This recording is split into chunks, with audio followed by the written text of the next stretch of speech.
억격적으로 여기는 요 흐름 과정을 그대로 말 문제로 내니까 기출지문도 한번 확인해 보고요. 자, 이렇게 돼 있어요. 지금 1억을 대출해 주고 상환할 때 원리금을 균등하게 상환해라. 이렇게 조건을 달았어요. 그러면 뭐부터 확인한다? 균등한 원리금을 먼저 찾아내는 거예요. 근데 균등한 원리금이 요놈이죠, 요놈을 먼저 찾아내는 거예요, 요놈을. 근데 요 균등한 원리금을 어떻게 찾아냅니까? 그러면 1억에 저당상수 0.163을 곱한 1630만 원 이렇게 계산이 되는 거예요. 그러니까 10년 동안 차입자는 이렇게 1630만 원을 10번 갖다 주면 차입자는 그냥 의무 끝나는 거예요. 그래서 실무에서 얘가 가장 이해하기 쉬운 방법이니까 이게 가장 먼저 시작한 방법이에요. 1630. 그런데 이제 실무적으로 한번 봐봐요. 나 지금 1억 빌렸죠, 1억. 그리고 1630만 원씩 10번을 갖다 내면 1억 6300만 원이야. 그러면 1억 빌렸는데 얼마 내는 거야, 지금? 1억 6300만 원이니까 이자를 총 얼마 낸다는 거야. 그렇죠. 이게 전체 누적 이자가 6300만 원이라 돼. 어마무시하게 많다고. 그 이유가 뭡니까? 금리가 10%대만 돼도 이자가 어마무시하게 늘어난단 말이에요. 한 5년 전만 해도 이랬어요. 8% 9%였어요. 대출이. 예. 이 정도 됐어요. 자, 그런데 이제 중요한 건 원금과 이자를 갖다 내면 이제 은행은 요걸 받아다가 어떤 게 이자는 얼마고 원금이 얼마인지를 요걸 이렇게 구분해서 처리한단 말이에요. 자, 그러면 첫 끼는 항상 FM대로 해야 돼. 일기는 편법이 없어. 무조건 FM대로 해야 돼, 이게. 일단 1630만 원을 차입자가 갖다 냈고 이 중에 얼마가 이자일까 생각해 봤더니 일단 1억을 대출 받았고 10% 이자를 줘야 되니까 1억에 10% 1000만 원이 이자란 말이에요. 1000만 원. 그러면 1630만 원 중에 1000만 원이 이자니까 나머지를 얼마로 기록해요? 원금 630만 원으로 기록하는 거예요. 일기는 무조건 이렇게 FM대로 해줘야 돼요. 그런데 예전에는 이 문제를 웬만하면 풀으라 그랬어요. 왜? 일기밖에 안 물어봤어. 근데 지금 일기 안 물어봐. 2기, 3기, 4기, 많게는 막 6기, 13회차 막 이렇게 물어본다고. 그러니까 이제 그 다음부터 채우는 방법에는 이제 요령이 필요해. 그 다음부터 채우는 방법은 57,000여 가지야, 방법이. 근데 제가 가장 무난하다 하는 방법을 제가 소개할 테니까 잘 봐요. 그 다음에도 차입자는 1630을 갖다 주는 거야. 그럼 은행이 이 중에 이자가 얼마냐를 먼저 결정하는데 딱 요거 봐야 돼요. 2기의 이자는 1기의 이자보다 무조건 줄어야 돼. 이게 이해가 돼야 돼. 2기의 이자는 1기의 이자보다 무조건 줄어야 돼. 왜 그래요? 원금 1000만 원 없어, 지금. 이자요, 1000만 원은. 원금을 630만 원 털었기 때문에 그 다음에 이자는 반드시 줄어야 돼요. 아니, 뭔가 원금을 갚았으면 이자를 줄여야 나가야 될 거 아니에요. 그러니까 반드시 줄어. 근데 문제는 이자가 얼마가 줄을 것이냐 보면 얼마 원금 털어냈다. 630만 원 털어냈으니까 630만 원에 대한 이자 10% 이자하면 얼마야? 63만 원을 낼 필요가 그 다음에는 없는 거예요. 이렇게 되는 거예요. 63만 원을 낼 필요 없는 거예요. 그러면 얼마입니까? 그러면 937만 원으로 이렇게 기록이 되는 거야. 이걸 놓치면 안 된다고. 630만 원에 털어냈으니까 이 부분에 대한 이자 63만 원은 낼 필요 없는 거죠. 그러면 1630만 원 중에 이자가 937만 원이니까 원금은 어떻게 됩니까? 그러면 빼면 되는 거 아니에요? 그러면 693만 원인데 나는 계산 못 하겠어. 1630에서 937만 원 못 빼겠어. 시험장에서 심장이 뛰면 많이 빼기 못해. 우리 더하긴 해도 빼기는 잘 못해. 그래서 어떤 방법이 있습니까? 그럼 잘 보셔. 항상 이 두 개를 합치면, 항상 이 두 개를 합치면 1630이 돼야 되는데, 얘가 63만 원이 줄면 항상 이쪽은 상대적으로 63만 원이 늘어야 둘이 합치면 변화가 없는 거야. 항상 원리금이 변화가 없는 거니까. 얘가 63만 원이 줄면 얘가 63만 원이 늘어야 돼. 이건 할만해. 630에 63만 원 더하면 얼마야? 693. 요건 더하기는 할만하다 이런 거 시험장에서. 뭐는 어렵고 빼기는 어렵고, 그러니까 이 방법을 선택해야 된다고. 위에서 아래 빼지 말고, 안 빼져 계산기 안 치고는. 요 방법을 써야 되는 거예요. 방법. 자, 그러면 그 다음 3개 이자를 계산할 때 3개 이자도 1630만 원에서 얼마입니까? 그럼 무조건 2기보다 줄어야 돼.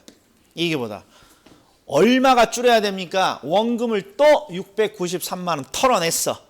그러니까 693만 원에 해당하는 이자 69만 3천 원은 낼 필요 없다고. 그 다음에 이렇게. 그러면 얘가 얼마가 기록됩니까? 867.7만 원 이렇게 돼요. 여기서부터는 계산이 더 어려워지죠. 3기부터 나오면 무조건 어려운 거야. 이게. 계산기 안 치고는 못해 이게. 예. 그래서 요 놈은 다시 얼마가 늘고 69만 3천 원이 늘고. 그렇죠. 이게 요 흐름이 말 문제로 그대로 나와요. 즉 보세요. 원리금 균등상환 방식은 은행에 갖다 바치는 돈은 항상 동일해요. 동일하죠? 자, 그리고 중요한 건 항상 이자가 줄어. 원금을 털어내니까. 근데 이자가 주는 것만큼 뭐가 늘어.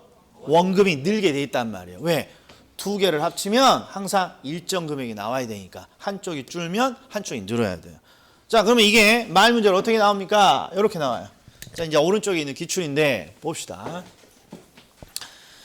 자, 1번 매기 상환하는 원금과 이자의 합계. 다른 말로 저당 지불액. 저당 지불액이 은행에 갖다 바치는 돈, 원금과 이자 합계를 말해요. 이 저당 지불액이 동일하도록 상환하는 방식이 원리금 균등 상환 방식이다. 이런 거 안 내. 왜? 너무 쉬우니까. 자, 2번 여기서부터 한 번씩 나오는 거예요.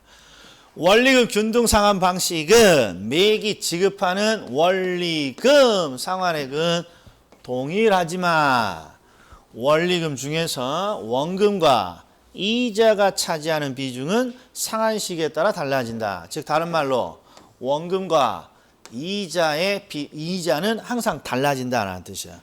그리고 시험 문제는 요 놈이 안 나올 데가 없는 문구야 이게. 요 놈이 3번이. 요거 하려고 지금까지 한 거야. 그러면 원리금 균등 상환 방식은 매기 이자가 감소하는 것만큼 원금 상환액이 증가한다. 이 문구가 너무 잘 나와요. 그럼 암기 코드가 뭐냐? 보세요. 우리는 항상 은행에 이자와 함께 원금을 처음부터 갖다 내는 거야. 근데 원리금 균등 상환 방식입니다. 그러면 계산 순서가 어떻게 돼요? 계산 순서가. 뭐부터 확인해 봐요? 원리금 균등은 균등한 원금과 이자. 그러니까 원금과 이자가 일단 1번 균등한지를 확인하는 거란 말이에요. 일단 균등한 원리금을 찾고 그 다음에 두 번째가 뭐예요? 항상 두 번째는 이자야. 항상 두 번째는 이자. 이자를 뭔가 흐름을 잡는데 이자는 항상 준다고. 이자는 항상 줄어. 왜? 원금을 털어내니까. 그런데 요 두 가지가 또이또이가 되려면 이자가 감소하는 것만큼 뭐가 늘어야 된다? 원금이 이렇게 늘어야만 한다 이런 말이야. 원금이. 이게 암기 코드예요. 그래서 이게 잘 이해가 안 됩니다. 그럼 이렇게 했죠. 자, 민법도 보고 학계론도 이렇게 1차 시험을 보는데 항상 평균이 또이또이야. 평균이 또이또이. 예, 그런데 봤더니 학계론의 점수가 계속 떨어지고 있어. 그럼에도 불구하고 평균이 또이또이야. 60으로 또이또이야. 그럼 이유는 뭐예요? 학계론이 떨어지는 점수만큼 민법이 뭔가 보충을 하고 있기 때문에 또이또이가 되는 거죠. 바로 이 원리예요. 그러니까 이자가 감소하는 것만큼 원금이 늘어요. 그래서 항상 원리금 균등 상환에 말 문제가 나오면 100%야. 은행에 갖다 바치는 원금, 이자의 합계는 또이또이야. 그 다음에 두 번째 뭘 생각해 봐야 돼요? 가운데가 항상 이자니까 이자가 감소하는 것만큼 원금은 늘어난다. 이렇게 딱 적어놓고 이렇게 적어져 있는지 봐요. 이자가 감소하는 만큼 원금은 늘어난다. 이게 암기 코드예요. 자, 그럼 이제 원금 균등으로 가보자고요. 자, 다시. 원금 균등은 원리금 균등이랑 완전히 정반대죠. 먼저 균등한 원금을 먼저 찾고 차입자가 이자를 더해서 원리금 합계를 마지막에 찾는 거예요. 자, 그럼 보자고요. 1억을 대출해 주면서 원금 균등이니까 첫 번째 원금을 먼저 찾아요. 균등한 원금을. 1억이고 10년에 나눠서 내니까 매년 얼마? 그죠? 10년 동안 1,000만 원씩 이렇게 내면 되는 거예요. 그럼 벌써 됐어요. 그런데 원금만 갖다 주면 서운하니까 반드시 이자를 갖다 줘야 되는데 일기는 무조건 FM 들어줘야 돼. FM 들어. 자, 우리가 1억을 대출 받았고 10% 이자를 줘야 되니까 1억에 10% 얼마? 1,000만 원. 그러니까 원금 1,000, 이자 1,000 해서 원금 이자 합계 얼마? 2,000만 원이 되는 거예요. 2,000만 원. 이걸 갖다 주는 거야. 자, 그러면 그 다음부터는 이제 편법을 쓰는 거야. 어떤 편법을 씁니까? 이자라는 걸 꼭 생각해야지. 이자라는 요소를. 자, 두 번째도 원금은 1,000만 원 딱 갖다 주는데 중요한 건 이자를 기록할 때 이자가 얘도 줄어야 돼. 이렇게. 이자가 이렇게 줄어야 돼. 예. 왜 줄어야 됩니까? 원금을 털어내고 있으니까. 원금을 털어내고 있으니까. 1,000만 원의 원금을 작년에 털어냈으니까. 그러면 1,000만 원에 해당하는 이자는 줄 필요 없죠. 그러면 1,000만 원에 10% 이자 하면 얼마? 100만 원을 그 다음에 이자는 주는 거야. 낼 필요 없으니까. 그럼 얼마가 돼요? 900이 된단 말이에요. 900. 그러면 이 원금과 이자는 이 두 개 합치기만 하면 되는 거니까 얘는 큰 문제가 안 된다 이런 말이에요. 얘가 더 쉬운 방법이야. 자, 그러면 그 다음에도 보자고요. 원금은 1,000만 원으로 딱 결정돼 있어요. 근데 이자는 900만 원보다는 줄어야 돼. 900만 원보다. 얼마가 줄어야 됩니까? 또 원금 1,000만 원 털어냈잖아요. 그러니까 1,000만 원에 10% 이자 얼마? 100만 원이 이렇게 줄어야 된다고. 그럼 얼마가 돼야 돼요? 800만 원. 그러면 1,800만 원 이렇게. 이자의 흐름으로 계산하는 게 가장 쉬워요. 이자는 항상 어떤 식으로 진행되니까 원금을 털어내는 것만큼 이자는 원금을 털어내는 것만큼 이자는 줄게 되어 있다. 이 원리를 이용하는 게 요 빈칸 채우기가 가장 쉽다 이런 말이에요. 그러니까 요 방법을 쓴다. 다른 방법을 쓰려고 노력한다. 그냥 이 방법 써 그냥. 여러 가지 방법이 있습니다만 이 방법 쓰는 게 가장 빨라요. 자, 그럼 봅시다. 자, 이제 나와요. 원금 균등 말 문제. 매기 상환하는 원금이 균등하도록 상환하는 방식은 원금 균등 상환 방식이다. 당연한 소리 하고 있죠. 자, 그 다음에 2번 보세요. 원금 균등 상환 방식의 경우 매기에 상환하는 원리금은 물어봐서 요놈을 물어봐. 일정하게 감소한다는데 일단 요놈이 시험에 잘 나오는 거예요. 감소하는가 증가하는가. 그럼 보세요. 원금 균등도 이자 원금을 동시에 갖다 주는 건 이미 정해져 있어요. 근데 원금 균등이니까 뭐부터 확인해 보는 거야. 원금은 항상 또이또이란 말이야. 또이또이. 그 다음에는 두 번째는 항상 뭘 확인하는 거야? 이자야. 항상 두 번째는 이자가 항상 줄어. 왜? 원금을 털어내고 있으니까. 그런데 그러면 원금과 이자 합계는 전체가 어떻게 돼요? 당연히 원금은 또이또이 이자는 감소하니까 이렇게 되는 거죠. 이렇게. 그래서 자, 원금 균등에 원리금이 어떻게 됩니까? 그러면 원금은 항상 또이또이. 이자는 항상 두 번째 감소. 그러니까 원금과 이자 합계는 감소. 이렇게 말해줘야 돼요. 근데 여기는 이제 상급 논점이 요거란 말이에요. 요거. 감소는 하게 되는데 일정하게 감소한다는 거야. 일정하게. 왜 일정하게 감소합니까? 그러면 여기다 수치를 대입해 보면 돼요. 원금을 매번 얼마씩 털어내요? 1,000만 원씩 따박따박 털어내니까 이자도 1,000만 원에 10% 이자인 100만 원씩 따박 줄게 돼 있다 이런 말이에요. 그래서 일정하게 감소한다 이런 말이 있는 거야. 그러나 일단 감소한다는 게 중요해. 감소.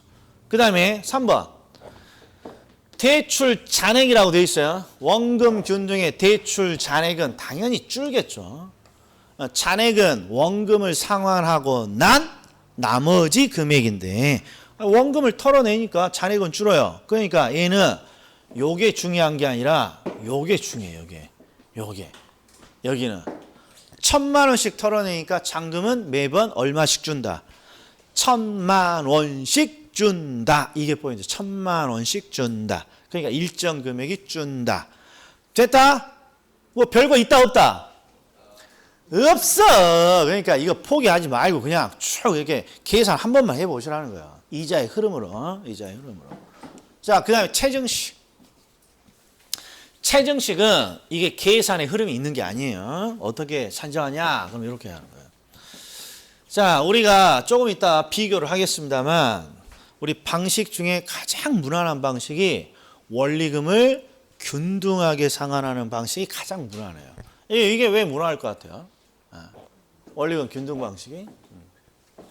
원리금 균등 방식은요. 1억을 딱 대출 받아서 은행에 얼마씩 갖다 줘야 될까 딱 생각해 보면 저당 상수를 곱한 1,630만 원 딱 결정되잖아요. 그러면 끝까지 그냥 차입자가 1,630만 원 갖다 주면 되는 거예요. 그러니까 차입자가 이해하기가 가장 쉬워요. 야, 너 다음 달부터 그냥 1,630만 원 갖다 내라. 그럼 그냥 아무 생각 없이 갖다 내면 된다고. 그러니까 이게 가장 이해하기 쉬우니까 가장 먼저 등장한 법이에요. 이거. 예? 자, 그래서 아무런 조건이 없으면 이제 들어가 보자고요. 자, 1억을 대출 받았고, 자, 은행이 뭐라고 했냐? 원리금 균등으로 일기에 원금으로 1,000, 이자를 630 갖다 주라고 했다고 가정하잔 말이에요. 자, 그런데 이번에 이 대출을 받은 사람이 누구냐 봤더니 이제 막 직장 초년생이야. 이제 막 직장에 들어갔어. 그랬더니 연봉이 얼마입니까? 봤더니 올해 2,500만 원이야. 이제 막 들어가서 뭐 세금 떼고 나왔더니. 그런데 지금 원금과 이자로 1년에 얼마를 갖다 바치라는 거예요, 은행이. 1,630만 원을 갖다 주라는 걸 보니까 딱 보는 순간 헉해. 큰일 났어요, 지금. 1,000만 원도 안 되는 돈으로 1년을 살아야 된다, 이런 말 이게. 그러니까 요 젊은 직장인이 뭐라고 부르냐. 1,630만 원 내면 나 연체할 것 같다는 거죠, 연체. 좀 깎아주면 안 되겠냐, 이런 거야. 나중에 조금 더 낼 테니까. 그랬더니 은행이 뭐라 그러냐, 그러면, 그래? 그러면 첫 해 말이야. 요렇게 내지 말고, 야, 500만 내라, 이런 거야. 500만 원만. 요건 가능하잖아, 이렇게. 그리고 나서 점점 금액을 늘리자. 이게 채증식 상한이에요. 채증식 상한은 계약하기 나름으로 결정되는 거예요. 그런데 얼마씩 점점 증가시킬 것입니까? 그러면 대부분 퍼센트를 정해요. 예를 들어서 5%씩 늘립시다. 그러면 첫 해 500만 원이면 그 다음에는 5% 더 내는 거예요. 525만 원 이렇게. 그 다음에는 또 5% 늘려서 얼마씩 이렇게 늘려주는 거예요. 이게 채증식 상한 방식이에요. 자, 그런데 채증식 상한에서 아주 어려운 논점이 하나 있어요. 부의 상한이에요. 부의 상한. 이 부의 상한은 평가사 시험에서는 어마무시하게 잘 나옵니다. 우리 시험에는 언급 이 용어 정리가 잘 나오고. 그럼 봐요. 이게 뭔지. 지금 요 상황이에요. 지금 첫 해 차입자에게 지금 이 젊은 직장인에게 은행이 얼마 갖다 내라 그랬냐 봤더니 500만 원 갖다 내라 그랬어. 땡큐죠. 초반에 줄여주니까. 그런데 가만히 봤더니 이 500만 원이 첫 해 이자도 안 돼. 이자도. 지금 얼마가 이자가 부족합니까? 첫 해 이자에도 130만 원이 부족해. 500만 원이라는 돈이. 그러면 요 내지 못한 이자 130만 원을 은행이 탕감해 줄 것이냐? 탕감해 줄 것 같아요? 그럴 것 같지 않아요. 안 해. 애들이 어떤 인간들인데. 그러니까 이게 130만 원의 이자를 못 냈다면 요 130만 원 내지 못한 이자가 잔금에 오히려 달라붙어. 이렇게. 그러면 지금 뭔가 상환을 했으면 빚이 줄어야 돼요? 빚이 안 줄어야 돼요? 줄어야 되는데 부의 상환이라는 건 상환하면 할수록 이게 부채 부여. 빚이 늘어난다 이런 뜻이에요. 상환을 하면 할수록 빚이 늘어난다. 이게 언제 나타나는 현상이에요? 자신이 갖다 바친 돈이 뭐에도 미치지 못해. 첫해 이자에도 미치지 못하면 갚지 못하는 이자가 잔금을 늘린다 이런 말이야. 요거 참 드문 현상 같죠? 주변에서 어마무시하게 많이 봐요. 어떤 거냐 그러면 내가 너무 급해. 그래서 시중은행에서 돈을 못 빌리고 사채를 썼어. 근데 사채가 200%야 금리가. 그럼 내가 허리띠 졸라매서 갖다 냈지만 이자도 다 못 채운다고. 이자도. 그러면 뭐가 점점 늘어. 한 2년 3년 되면 500 빌렸는데 막 잔금이 1억이 돼. 이런 거 영화에서 봤다 안 봤다? 봤다. 그러다가 뭐까지 팔아. 이제 뭐 신체 포기각서 받고 막 장기 팔고 이런다고. 바로 이런 게 부의 상환이란 말이에요. 그러니까 좋지 못한 조건이면 오히려 상환을 하면 할수록 오히려 빚이 느는 이런 현상이 나타나기도 하더라. 그게 제도권에서는 어디서 나타납니까? 최정식에서 나타난다. 최정식. 부의 상황이 어디서 나타나는지만 꼭 기억해 주시면 돼요. 자, 보셔. 자, 원금과 이자의 합계가 점점 증가하도록 상환하는 방식입니다. 이게 최증식이에요. 이해했다. 그리고 최증식은 미래에 조금이라도 더 내는 방식이니까 미래 소득이 증가할 것으로 기대되는 젊은 계층에 유리합니다. 이런 건 젊은 계층이면 허용돼요. 왜? 나중에 더 많이 내니까 조금 전에 그 직장 초년생은 나중에는 소득이 늘 거 아니에요. 승진하면서. 자, 그리고 요 문구를 꼭 기억해야 돼요. 부의 상환. 부의 상환이 나오면 어디로 가야 된다? 최증식. 그러니까 이런 게 이제 평가 시험에 한 번씩 나와요. 어떤 거냐 그러면 잔금. 자, 기본적으로 우리 시험은 원금을 처음부터 털어내니까 원금을 털어냈다라는 말은 항상 잔금이 줄어든다라는 거잖아요. 줄어든다. 근데 잔금이 반드시 줄어드는 건 아닐 때가 있어. 그게 바로 뭐예요? 요거란 말, 요거. 이게 부의 상환이 나타나면 상환을 하면 할수록 오히려 빚이 느는 거 아니에요? 그러니까 오히려 잔금이 늘어나는 경우도 있다는 거예요. 그래서 항상 어떤 상환 방식이든 원금을 털어내니까 잔금이 반드시 준다. 이런 식으로 평가 시험 많이 나와요. X에 X. 뭐 때문에? 부의 상환 때문에. 부의 상환 때문에. 그러니까 이런 것만 하나 기억을 해주면 되는 거예요. 자, 그러면 이제 우리가 각각의 방식을 봤어요. 그런데 이제 포인트가 이거예요. 지금 원리금 균등, 원금 균등, 최증식 세 가지를 봤는데 지금까지 배운 세 가지 방식은 어떤 차이가 있을 것이냐 이런 거예요. 어떤 차이가 있을 것이냐. 한번 어떤 차이가 있을 것이냐 한번 제가 볼게요. 1억을 대출 받았어요. 1억을.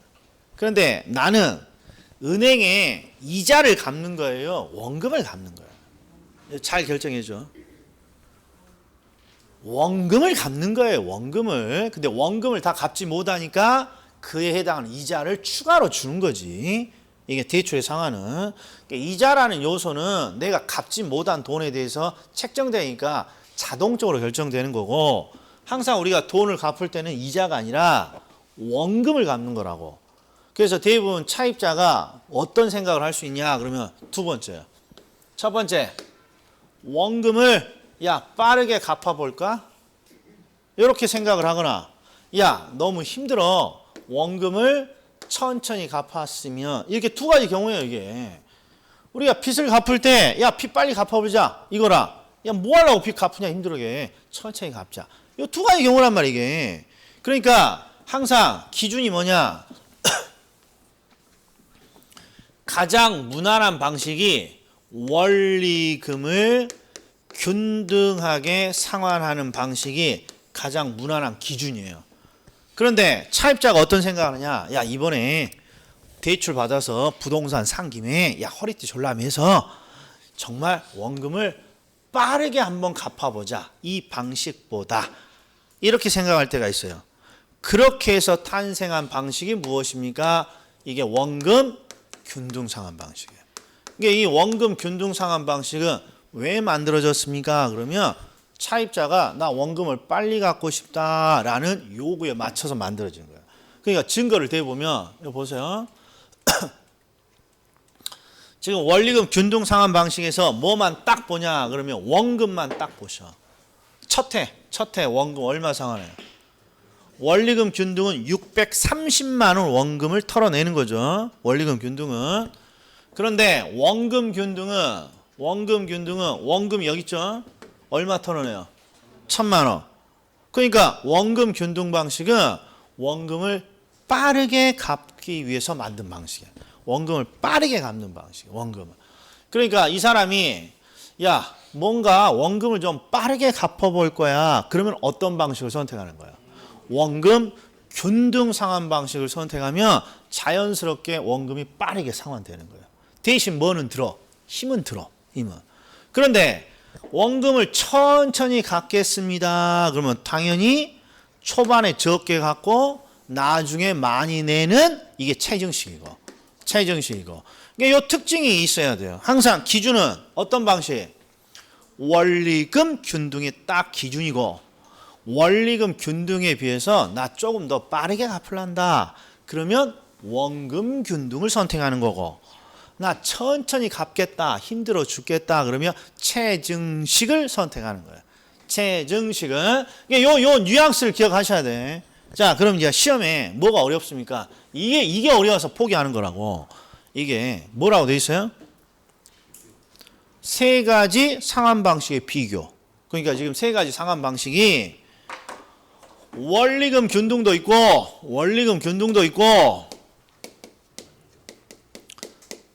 자, 최정식도 있고 원금 균등 이렇게 세 가지 방식을 비교하는데 항상 기준이 뭐라고? 이게 기준이에요. 이게 기준이에요. 그리고 원금 균등은 어떤 특징이 있다고요? 원금을 빠르게 갚겠다. 이게 원금 균등이고 최정식은 원금을 천천히 갚겠다. 이렇게 되는 거예요. A에 비해서. 그런데 이제 이 세 가지 방식 중에 항상 나오는 방식이 뭐냐? 원금 균등이야. 그러니까 비교를 할 때는 항상 이 원금 균등으로 암기하는 게 가장 편해요. 이게 가장 확실하고.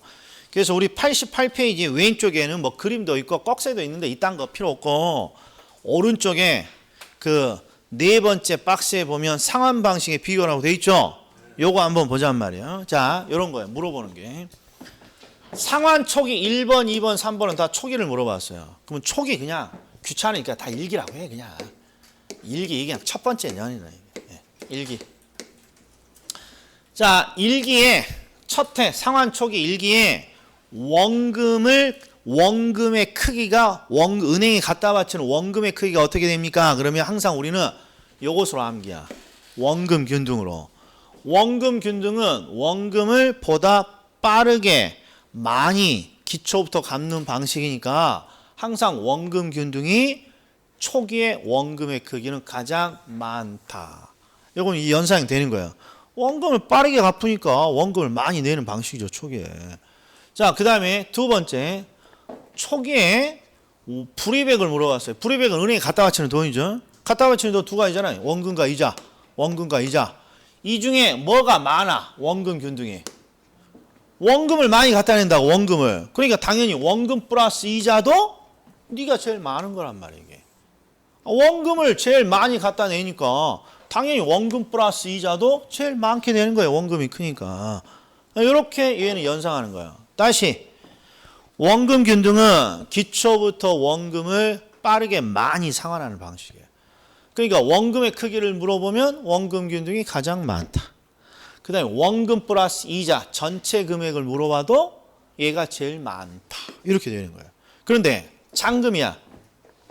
잔금은 원금을 갖다 내고 난 나머지 돈이잖아요. 원금을 뺀 나머지 갖다 상환분 뺀 나머지. 그러니까 원금을 가장 많이 상환한다면 잔금은 항상 가장 적게 상환하는 거예요. 이게 이해하기 가장 쉬워. 자, 정리하면 원금 균등은 기초부터 원금을 가장 많이 내는 방식이에요. 그러니까 은행에 갖다 바치는 돈 전체도 가장 많아. 원금을 많이 갖다 내니까. 그리고 원금을 가장 많이 낸다는 건 남아있는 잔금은 가장 적다 이런 거예요. 그래서 암기 코드가 뭐냐 그러면 원금의 크기가 뭔가 포함된, 원금이 포함된 금액을 물으면 원금 균등이 무조건 가장 많아. 근데 원금 이외의 걸 물어보면 자연스럽게 가장 적어. 이게 암기 코드예요. 그래서 이게 쉬운 거라고. 원금이 포함된 금액의 크기를 물으면 무조건 원금 균등이 제일 많아. 그럼 나머지는 가장 적다고 대답하면 돼요. 자, 그다음 또 요거 있어요. 4번을 보시면, 자, 4번을 보시면 이번에는 뭐가 다르냐? 이 전체 기간이야. 그러니까 이 전체 기간은 조금 전에 사례를 들으면 10년 기간 전체, 10년 동안 상환을 전체 했을 때 이자 누적액이야. 총 이자가 얼마가 되느냐는 거예요. 그럼 봐요. 원금 균등은 기초부터 원금을 빠르게 갚아. 그러니까 단점이 힘이 들어요. 허리띠 졸라 매야 돼. 단 힘들게 빠르게 갚으면 대신 전체 내는 이자는 한 푼이라도 줄일 수 있는 방법이죠. 그러니까 가장 적은 거예요. 가장 적어. 그러니까 원금이 포함되지 않으면 원금 균등은 그냥 가장 적어. 흐름이. 원금이 포함되어 있으면 가장 많고. 자, 그 다음에 여기 보세요. 기간 전체 누적 원금이라고 돼 있어. 이거 주의하셔야 돼. 여기 지금 뭐라고 적어놨어요? 여기. 비교 대상이 아니라고 돼 있잖아요. 보셔. 자, 1억을 내가 대출 받았어요. 그리고 앞으로 따박따박 10년 동안 상환을 했어. 10년 동안 상환. 원금을 상환했어요. 원금을 10년 동안 상환했고 이것들을 다 합쳐봤어. 은행이. 차입자가 상환한 원금을 다 합쳐봤어. 그때 1억이 아니라 9,500만 원이야. 그럼 어떤 일이 벌어질 것 같아?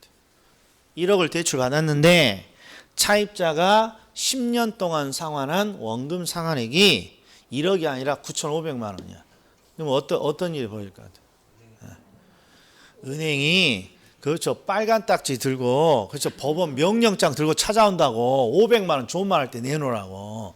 그러니까 차입자가 원금으로 상환한 것을 다 누적시키면 이건 어떤 방식이나 뭐랑 똑같아야 돼.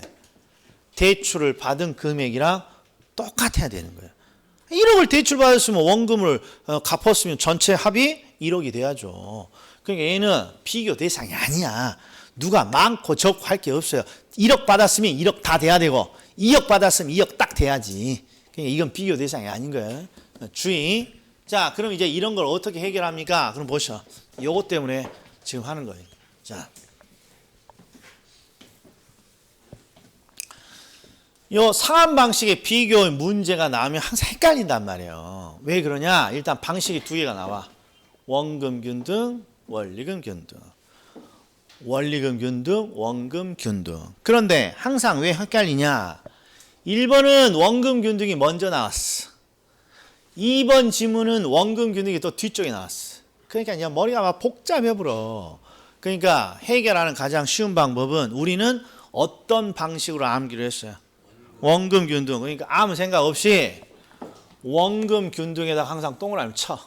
이걸로 우리는 결론을 내는 거니까. 근데 뭘 물어봤습니까? 그러면 은행에 갖다 바치는 돈이야. 은행에 갖다 바치는 돈에는 원금이 포함되어 있죠? 그러면 결론을 미리 내요. 어떻게? 두 개 중에 원금 균등이 항상 많아. 원금을 처음부터 많이 털어내니까. 이렇게 결론을 내놓고 이제 읽어요. 원금 균등이 이게 주어니까 이쪽이 많다라고 적어져 있어야 돼. 많다라고 적어져 있으면 옳은 지문이야. 이렇게 찾는 거야. 자, 2번 더 봐요. 의에다가 동그라미 친다. 원금 균등에 동그라미 쳐. 그리고 뭘 물어봤니? 저당 지불액이야. 불이백이나 저당 지불액이나 은행에 갖다 바치는 돈이야. 그렇죠? 뭐가 포함되어 있는 금액이에요? 원금. 그러니까 자연스럽게 원금 균등 쪽이 가장 크다. 이렇게 먼저 결론을 내. 그리고 나서 지문을 읽는 거예요. 이 원리금 균등이 그러면 주어가 앞에 있는 거니까 작다고 나와야 돼요? 뒤쪽이 많다고 나와야 돼요? 작다고 나와야 될 거예요, 꼭새가. 그래서 작다고 나오면 옳은 질문이란 말이에요. 이렇게 찾는 게 가장 실수 없어요. 이렇게. 자, 다시.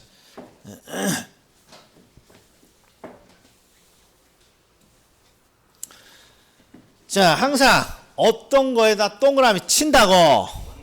원금균등. 원금균등에 동그라미 치고 먼저 결론을 내놓는 거예요. 프리백은 은행에 갖다 바치는 돈, 원금이 포함되어 있으니까 원금균등이 가장 많아. 이렇게 결론을 내놓고 주어를 읽어. 원금균등이 주어니까 주어가 많다고 나와야 돼. 많다고 나왔으니까 맞아. 그 다음에 자, 원리금, 균등, 원금 항상 여기다 동그라미 치고 저당 지불액을 물어봤어. 은행에 갖다 바치는 돈 전체니까 원금이 포함되어 있으니까 네가 항상 커. 결론. 그리고 나서 주어를 읽었더니 원리금, 균등이 얘가 주어야. 그러면 주어는 작다고 돼야 돼. 작다고. 작다고 돼 있으면 너 맞아. 이렇게 되는 거야. 네. 자, 그 다음에 3번. 3번을 봤더니 또 뭘 물었냐. 원리금, 균등, 원금, 균등 이렇게 나왔단 말이에요. 그럼 어디다 동그라미 치고 원금, 균등에 동그라미 쳐. 그리고 뭘 물어봤냐. 잔금이야. 원금이 포함되어 있으면 원금, 균등이 가장 많지만 나머지는 다 가장 적어. 그러니까 꺽쇠를 어떻게 해? 이렇게 해줘야죠. 이게 원금, 균등이 적다고. 그래 놓고 읽어. 원리금, 균등이 주어가 요거니까 주어가 많다고 돼야죠. 그러니까 많다고 되면 된다라는 거예요. 자, 마지막 4번. 원리금, 균등, 원금, 균등. 원리금, 균등, 원금, 균등. 원금, 균등에 동그라미 쳐. 그리고 뭘 물어봤습니까?